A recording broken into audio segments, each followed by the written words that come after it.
Hey guys, welcome back. DripCoach here with Drip and Farm for poverty where we don't trust, we verify and operate with integrity and transparency. Today we're doing a follow-up on this video I did here about the Faucet X, and this is basically how to buy the rumor, sell the news. So stay tuned.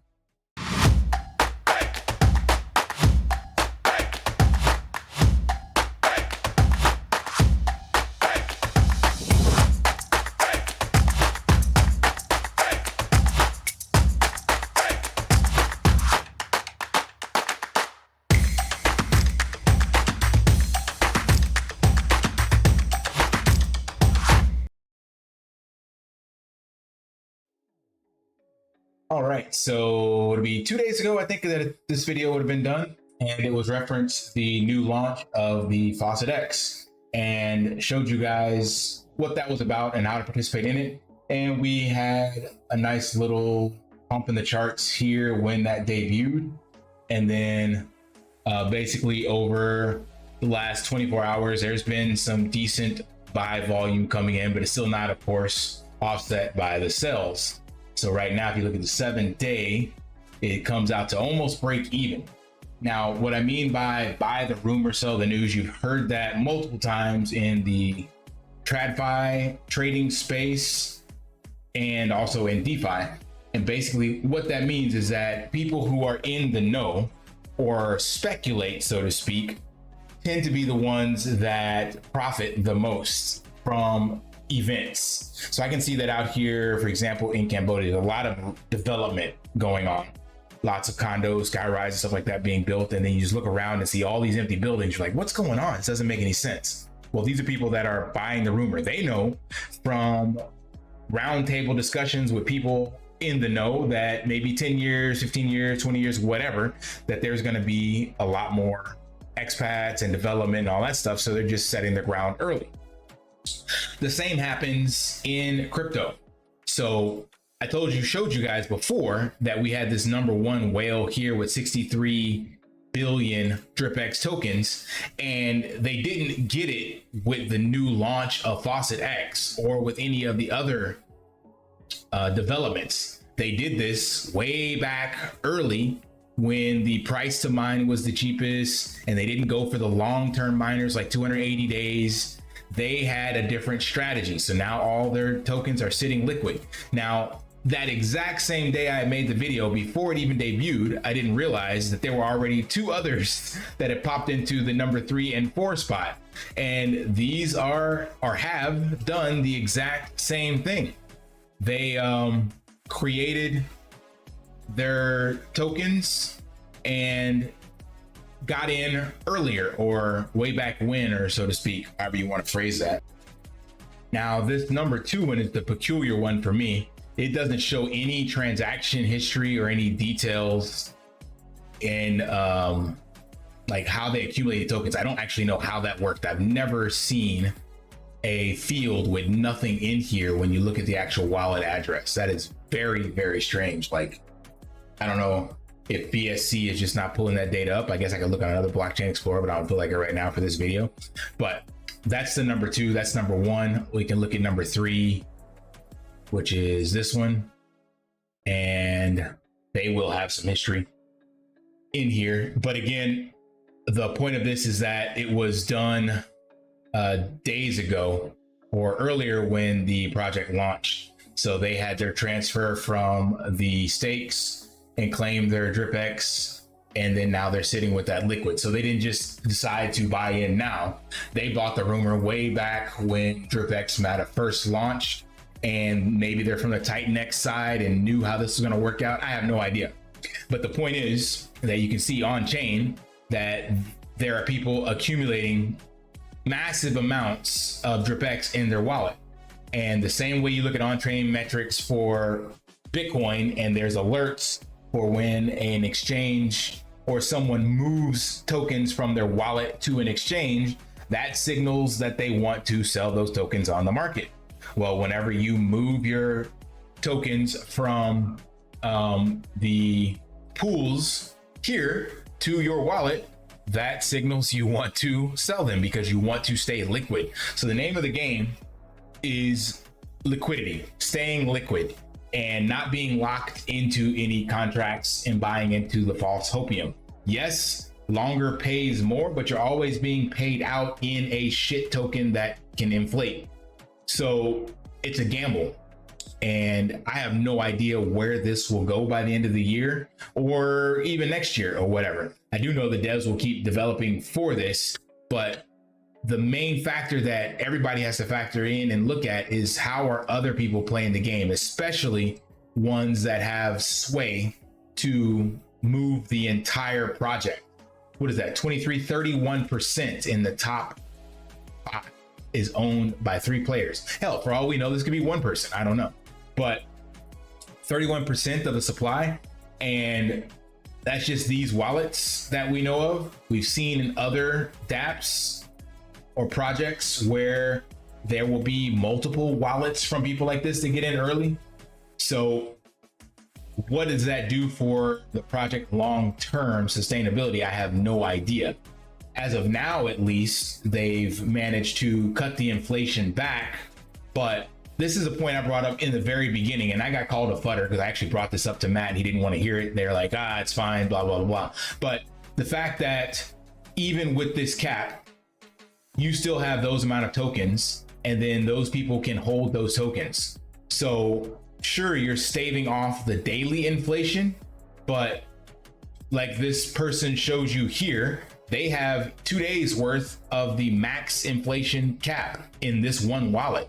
So what will happen in this project, the exact same thing that happened in Drip, is the people, the whales, stop playing the game the way the developers designed, meaning they're not going to lock up their tokens. They're not going to buy more stakes. They're not looking to get paid out in BNB. They will just continue to hoard these tokens, and the total supply will continue to grow. And since it's a miner, in the sense that there is always going to be new tokens, then you're facing or chasing a falling knife. Like, there is no way to stop this because there's no incentive for more new people to come in and buy more DripX tokens with BNB than the amount that are coming out combined with the amount that have already come out. Like, hope that makes sense. It's just math. And like, again, I brought this up in the very beginning. I was like, you need to have some kind of like evaporation tax where people can't just hold tokens. And I was called a futter, and he's like, nope, we don't want to do that because you don't want to control what people can do, blah, blah, blah. So yeah, that's fine. You don't want to do that. And rightfully so, people should be able to do what they want with their assets. But if you want to have sustainability in a project, you have to take into effect how people will play the game. At the end of the day, it's every man or woman for themselves. And crypto brings out the selfish greed in most people. So they don't care if to get their 100x, they have to wreck 99 other players. Like, it's anonymous to them. Like, they could care less. It's just numbers on a dashboard. They don't understand or care that other people don't risk more than they can afford to lose. They actually do the opposite of that. And again, that's to each his own. You know, not everybody's going to be some kind of Boy Scout or Robin Hood. So you have to let people play the game they want. But if you're trying to build something for a community and you want sustainability and minimize the amount of people that actually do get wrecked, then those kind of fail safes need to be in there. And right now there is nothing. So sure, 20 billion again is a great cap, and there's plenty of days that have not been capped out.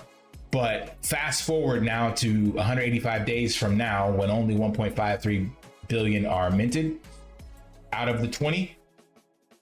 What amount of inflation has already taken place here from people with tokens that are sitting on them liquid, and how easy it will be for them to sell just a few of them to recoup their benefits because they got them early when the price was cheaper to mine.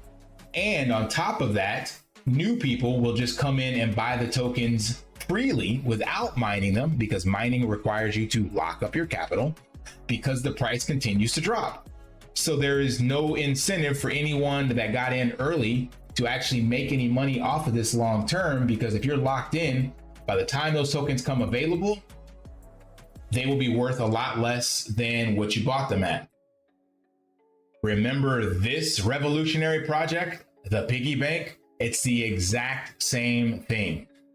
Different mechanics, of course, but the goal with this project was, hey, longer pays better. And you will get this lock duration. And if you compound, then you'll get this time lock bonus and all this amazing APR percentage, blah, blah, blah, blah, blah. What happened? Exact same thing. Early players did it differently, kept liquid, wrecked the project, liquidity was drained. And no matter how long your stakes were in here, you will never get enough of them back to offset the amount that you put in to break even, because the liquidity in the project continues to drain down. Same with this. Liquidity will continue to go down. So you will get billions and billions of DripX tokens, but they will be worth a fraction of what they are now, unless something is changed to fix that. And the devs aren't going to do that, because it would just piss off all the people who got in early and did it based off of the mechanics that they stated. So they would be upset. And then, like, you can't win. You're going to piss off people that get wrecked later on, or you piss off people who got in early and wanted to wreck everybody else. Like, there's no winning. But this had been done months ago when I mentioned this, then you would be looking at this now. So TLDR, what can you do from here? Hope and pray. If you're locked in, then all you can do right now is hope that you will be able to recoup some of your investment, and that over time this will change. But there is not a chance in hell, in my opinion, that this can ever get back to price levels up here that we saw before, because it will require so much liquidity, and then any little injection of liquidity will get eaten up by the people that have tons of DripX tokens. So as of right now, these guys haven't sold anything. They're just sitting with it liquid, but there is zero incentive for them to take these tokens and lock them into the faucet to get more DripX tokens. Like, they're not going to do that. Whales don't play that game. They're not here to support the community. So hope this gave you some insight of how to play the games in the crypto ecosystem, and how to look behind the scenes and see what's going on, so that you can make more better informed future decisions. What is this sitting at now? Billion, 473 billion. So I'm quite sure we will see 2, 3, 4x of this in total supply before the end of the year is out, because there's no incentive for people to do anything else with it besides hold those tokens. All right, that's all I got. Smash that HBO special, help brother out, like, subscribe, comment down below, and until next time, lift daily and achieve your impossible. See ya. Want to pay your in real life bills with crypto? How about send crypto directly to anyone with a bank account? Spritz Finance is a decentralized solution to be your own bank and connect your crypto earnings to real world bills and payments. They do not take custody of your assets and allow support on multiple blockchains and Web3 wallets. Sign up below using my referral link and you will get $50 back when you make your first $50 bill payment with crypto. Additionally, I will be using referral bonuses to airdrop, donate, or burn based on community feedback. Sign up now.